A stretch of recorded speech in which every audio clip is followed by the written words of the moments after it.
Hey everybody, welcome to the Happy Endings Botanical virtual class. Since we couldn't get together last Thursday, I thought I would do our little Happy Endings class. It's kind of a bookbinding project. It's not really bookbinding, but we're just putting together kind of a little book out of some of the beautiful botanical prints that we did. If you watched the video last week, I did some watercolor enhancing and little pen and ink. And these are those two little pieces that I did. So I thought today, you know, if we have to social distance, that doesn't mean we have to be socially distant. So let's stay connected and try to continue to inspire each other. Okay, so I'm going to do a little book out of my watercolor paper. I used 140 pounds, so it's kind of a heavy paper. If your paper is a little bit lighter, you could use some cardboard out of your kitchen. And you could just glue it down with Elmer's or with rubber cement just to kind of stabilize your paper. I tend to use the heavier watercolor paper and I really like that. So if you're going to glue and stabilize, you can either glue it down first and then cut your shape out, or you can cut your shape out and then glue it. I like to glue first and then trim. But since my paper doesn't need any stabilizing, I'm going to go ahead and fold up this bottom edge. So I just folded this bottom edge up, and I'm going to take a little bit of rubber cement and I'm just going to give it a little dab on each side here, right there, little dab-a-doo-ya, little dab-a-doo-ya, and I'll even put a little dab on that little bottom part. Ding, ding, ding, ding, ding, ding. Okay, and then I'm going to shut that up, and I'm just going to take two of my little clamps here and just clamp that down because I really want that glue to set. I like rubber cement because I'm kind of sloppy, and when I'm sloppy I can just rub it off and it's gone. Okay, now I've taken the liberty of measuring this book, and I made a little template for myself so I know if I put this down on the bottom of my book, you'll see the bottom and the top. Okay, so I have a book, little book that's going to measure 3 1/4 long by 5 1/2 wide. So I have some of these wonderful little pages from other bookbinding projects that I've done. Here's some of the little bookbinding projects that I've done. Here's another one I've made. I have several. Here's another one I've made. I have several. When I rip my pages, a lot of times there's a little bit of an offcut, and that's what these are. I never throw anything away because sometimes you might have a book that's tiny and you want to use that. I really like to hand tear my pages because it gives it that beautiful deckled edge. And when I do that, I will fold this direction and then I will fold it the other direction and really crease that down. And then I will take a sponge and I will wet that, since we're not supposed to be licking anything. Okay? And when it's wet, it just makes it so much easier to tear, and it gives you that little bit of a deckled edge. So if you want to hand tear, I would recommend having a sponge nearby or a washcloth and just wipe that edge before you tear it. It'll be a lot easier to do. Okay, so I have measured where I want my holes, and I have measured my paper that's going to fit inside there. Just very simply, the way I did that is I just took a piece of my little offcuts and I folded it in half, and I laid it inside. And I just put it down, and I kind of marked with my pen in the most narrow spot. And then I'm cheating. I'm using these wonderful little scrapbook scissors. I think Joanne or somebody brought these in. These might actually be mine. And I'm just trimming that off. You know what? If it's not exactly perfect, I just really don't think it matters. Okay, so here's my little pages that are going to go on the inside of my book. Okay. So again, I folded this over so I could have these little like pocket folders. You can see I did that on this big book. I folded it over, and I have a place where I can keep, you know, receipts or little notes. Sometimes I do it, sometimes I don't do it. I didn't do it on that one. It adds a little bit of bulk. I did do it on this one. Okay, it does add a little bit of bulk to your book. So I tend to do it maybe every other one, or I didn't do it on the middle one here, and then I did it on the last one.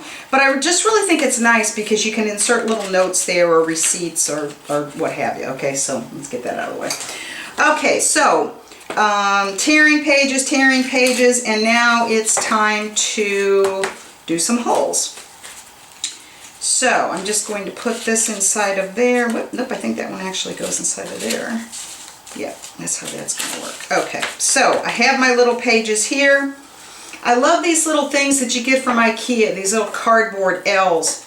They come in the boxes and all kinds of stuff. So you literally can put your cover inside there, and you can use a yawl. You can use a nail. You can use the needle tool from your pottery class. And you see I've marked these holes. I marked down 3/4 of an inch from the top and 3/4 of an inch from the bottom. And I'm just going to take this little yawl and I'm going to poke it right through that hole. And I'm going to take it and I'm going to poke it right through that hole. Okay. So now I can hold it up to the light. I can see the hole. If you want the hole to be a little more prominent, just poke it right through. Okay, so there's the hole for my cover. And then I made myself a little template out of a little piece of scrap paper. I just laid it right on top of here, and I measured, or took a Sharpie, and I poked, you know, there's where the hole's going to go, there's where the hole's going to go. And then I took that, I put that down on my paper, that's where the hole's going to go, that's where the hole's going to go. So everybody see that? Real easy. Folded these pages, put them down like this, took my yawl, and I'm just going to push through. Can everybody see what I'm doing here? I'm literally just pushing through, and it's kind of coming into the cardboard, but it's not hurting anything because it's a big thick piece of cardboard. So if you don't have a big thick piece of cardboard like this, you know, you can use a piece of wood, you can use a hammer with a nail, just hammer it down there. I like to use the cardboard rather than a piece of wood because the nail is going to stick in the wood and then I'm going to have to fight to get it out. Okay, so here I have my pages.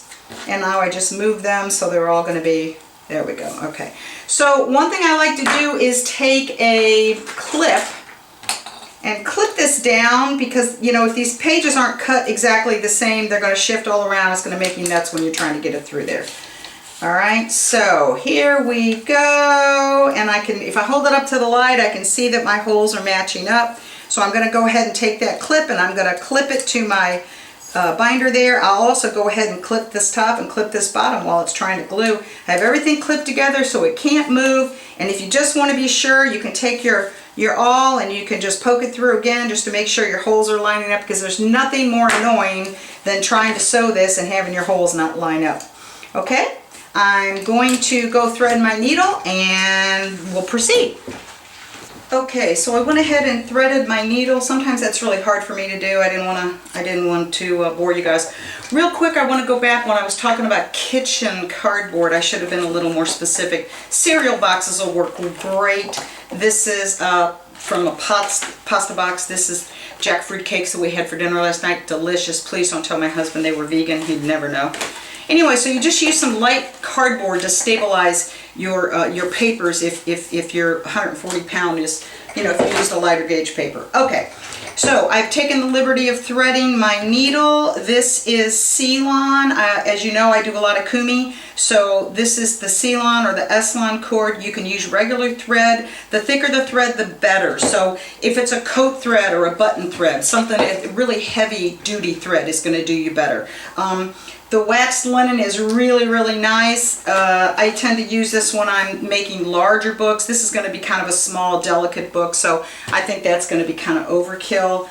So these are some of the little books that I've done, and sometimes, I like to sew a little bit more. I like to tend to do a hole every 1/4 inch or every 1/2 inch because I like that. But I think for today, just doing 2 holes is enough. You don't really need all that. So. Little bitty baby mini bugs. I just love those. Okay, so I have my needle threaded, and I'm going to go ahead and I'm going to knot this secret ninja knot. You know how to do that, right? Wrap it around 3 times.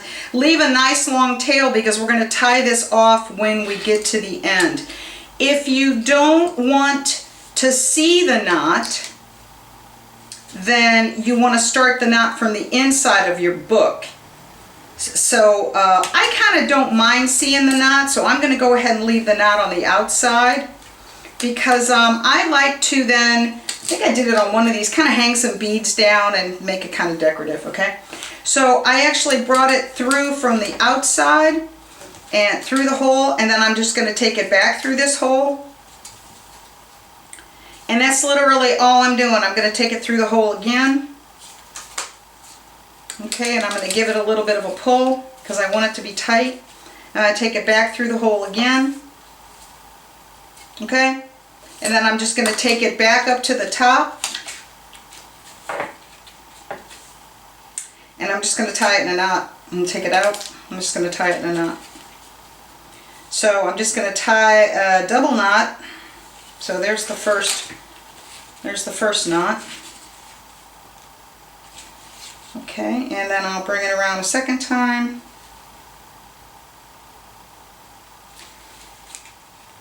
And that's it. Okay, I'll go ahead and take my clamp off there. I think that's probably dry, so I'm going to go ahead and take that clamp off there. So I have my cute little strings hanging down. I can bead those, I can trim them, whatever you want. Just make sure you pull that really tight. And you know, it's probably not a bad idea to do it a third time and maybe even a fourth time because you just don't want that to come undone.